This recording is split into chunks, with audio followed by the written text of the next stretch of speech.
Di tengah pandemi COVID-19, bersepeda menjadi tren di tengah masyarakat. Bersepeda dianggap lebih aman dari penularan sekaligus tetap bisa berolahraga guna menjaga daya tahan tubuh.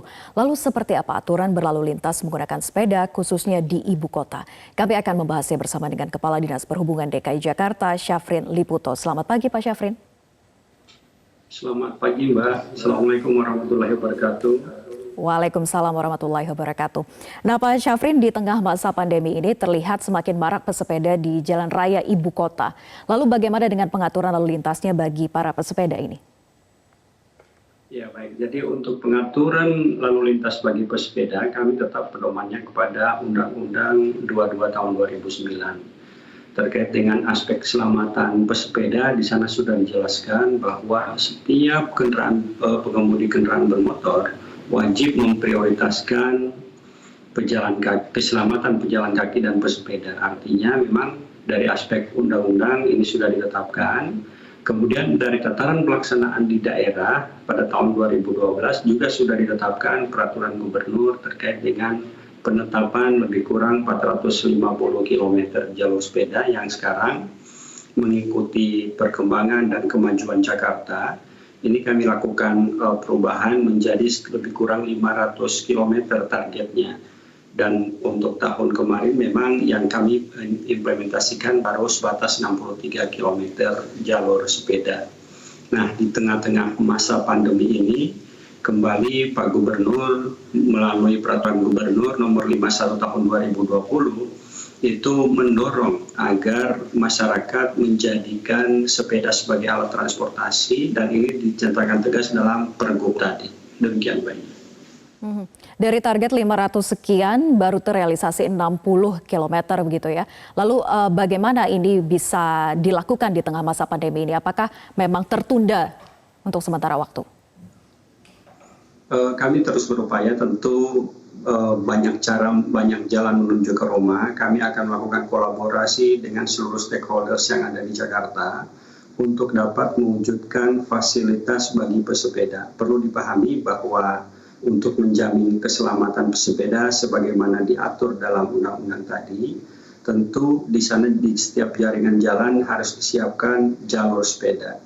Nah, dengan kolaborasi tentu jalur sepeda bisa diwujudkan. Kami juga mengajak elemen masyarakat untuk berpartisipasi dan berperan serta aktif untuk mewujudkan ini bersama sehingga para pesepeda yang trennya saat ini terus naik. Bahkan kemarin pada saat pelaksanaan 32 kawasan khusus pesepeda, kami mencatat ada lebih kurang 52.000 pesepeda yang masuk ke 32 kawasan. Artinya ini angka yang fantastik mengingat pada tanggal 21 Juni kemarin yang pada saat kami melaksanakan HGKB di kawasan Sudirman Tamrin, pesepeda yang masuk itu 18.800. Artinya masih diupayakan untuk bersinergi dengan berbagai macam pihak, tapi kita lihat realisasinya saja saat ini fakta di lapangan bahwa pesepeda semakin banyak dengan angka 50.000 sekian itu tadi. Lalu bagaimana kalau dilihat dari segi ruas jalan dan juga volume, masih terkendalikah di situasi saat ini, Pak Syafrin? Baik, untuk ruas jalan memang di tengah pandemi COVID-19, kami melakukan terobosan dengan menyiapkan jalur sepeda sementara pada jalur sepeda yang bersamaan dengan atau berbarengan dengan penyiapan trotoar. Kenapa demikian? Karena kami khawatir pesepeda tentu dengan kecepatan tinggi pada saat mereka bercampur dengan arus pejalan kaki, di mana pejalan kaki keluar dari halte bus ataupun stasiun MRT, itu akan bersinggungan dan ini potensi konflik sangat tinggi. Oleh sebab itu di Jalan Sudirman Tamrin mulai tanggal 14 Juni lalu kami sudah menyiapkan jalur sepeda sementara yang berada di atas jalur lalu lintas paling kiri. Jadi lajur lalu lintas paling kiri itu tepatnya di hari kerja jam 6 sampai dengan jam 8, kemudian jam 6 sore sampai dengan jam 18. Ini kami siapkan 2 meter lebar untuk jalur sepeda sementara di kawasan Sudirman Tamrin.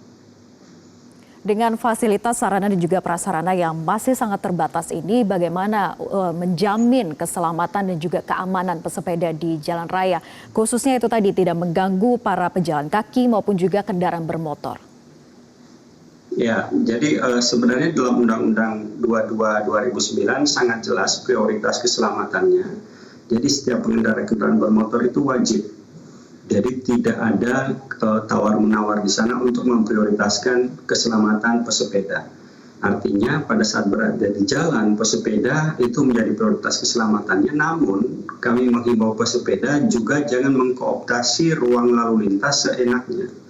Kami menghimbau untuk menggunakan jalur ataupun ruang lalu lintas paling kiri. Tentu dengan upaya ini maka kecelakaan lalu lintas yang kita pahami sekarang di Jakarta begitu padatnya kendaraan bermotor berada di jalan ini juga bisa diminimalisir bahkan kita hilangkan bersama-sama. Baik, untuk aturannya sendiri adakah juga sudah diatur seperti misalnya kewajiban untuk menggunakan helm ataupun perlengkapan lain yang diwajibkan bagi pengguna bersepeda di jalan raya ibu kota? Dan termasuk juga terkait dengan protokol kesehatan, kalau kita lihat kan kendaraan bermotor itu sudah diwajibkan. Misalnya di mobil saja harus menggunakan masker begitu. Bagaimana dengan pesepeda? Apakah juga diwajibkan hal yang sama?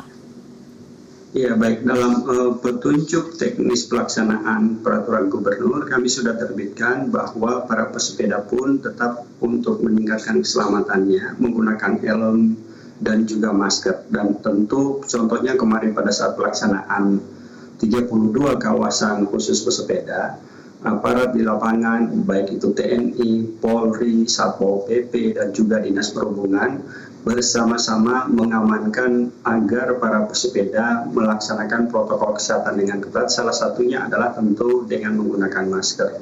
Juga kami menghimbau pada warga untuk terus memakai helm.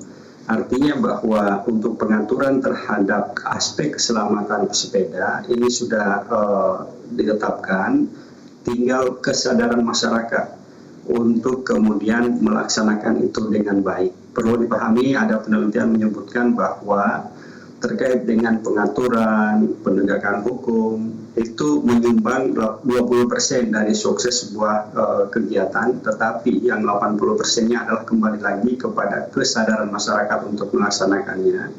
Artinya sebanyak apapun petugas diturunkan, namun kesadaran masyarakat kurang, program itu tentu akan banyak hambatannya. Oleh sebab itu kemarin kami setelah koordinasi dengan jajaran Ditlantas Polda Metro Jaya, petugas yang kami kerahkan di sepanjang 32 kawasan khusus pesepeda itu sebanyak 2.000 personil dari TNI, Polri, Satpol PP, dan Dinas Perhubungan. Tentu ini suatu angka yang besar untuk 32 kawasan, dan alhamdulillah kemarin untuk pelaksanaannya cukup baik, masih ditemukan 1-2 warga yang tidak menggunakan masker dan langsung diberikan tindakan. Tindakan apa yang dilakukan, Pak? Tindakan yang kami berikan tentu sesuai dengan peraturan gubernur nomor 41 tahun 2020. Bagi warga yang tidak menggunakan masker itu diberikan sanksi, ada sanksi administratif berupa denda. Besarannya adalah 250 dan sanksi kerja sosial. Memang kemarin pada saat pelaksanaan 32 kawasan khusus pesepeda, yang paling banyak memang adalah masyarakat memilih untuk sanksi kerja sosial, di mana mereka kami arahkan untuk membersihkan fasilitas sarana prasarana umum yang ada di dekat pos penyekatan. Baik, nah kalau kita lihat kan aturan dari Car Free Day di Sudirman Tamrin memang dihentikan karena terjadi kerumunan, dialihkan ke 32 titik lokasi yang tadi dijelaskan, evaluasinya sudah baik. Tapi bagaimana untuk mengantisipasi agar tidak semakin banyak warga yang akhirnya melakukan perkumpulan, kerumunan, walaupun sudah dipisah-pisah begitu di 32 titik ini. Bagaimana langkah antisipasinya agar mencegah terjadinya kerumunan ini? Jaga jaraknya juga bagaimana? Ya, strategi yang kami lakukan tentu sebagaimana berdasarkan evaluasi pelaksanaan HBKB di Sudirman Tamrin, terjadi kepadatan karena seluruh warga terkonsentrasi di satu titik. Kami bersama-sama Pak Gubernur melakukan pemantauan, juga dihadiri oleh Pak Wali Kota, ada Dandim, bahkan Kapolres Jakarta Pusat kemarin minggu lalu pada tanggal 21. Dan kemudian dari hasil evaluasi tersebut, kami melihat ada foto satelit juga pergerakan melalui GPS warga, itu seluruhnya terkonsentrasi ke Jakarta Pusat, ke wilayah Sudirman Tamrin, dari 5 wilayah kota Jakarta, bahkan dari Bodetabek. Nah, oleh Pak Gubernur melihat situasi seperti itu, beliau mengarahkan untuk didistribusi normal ke 5 wilayah, sesuai dengan aktivitas warga yang berasal dari pada saat terjadi pelaksanaan Sudirman Tamrin. Setelah kami petakan, maka saat kemarin kami distribusi ke 32 titik. Dengan kami lakukan distribusi, terlihat memang hampir di seluruh kawasan tidak terjadi kepadatan.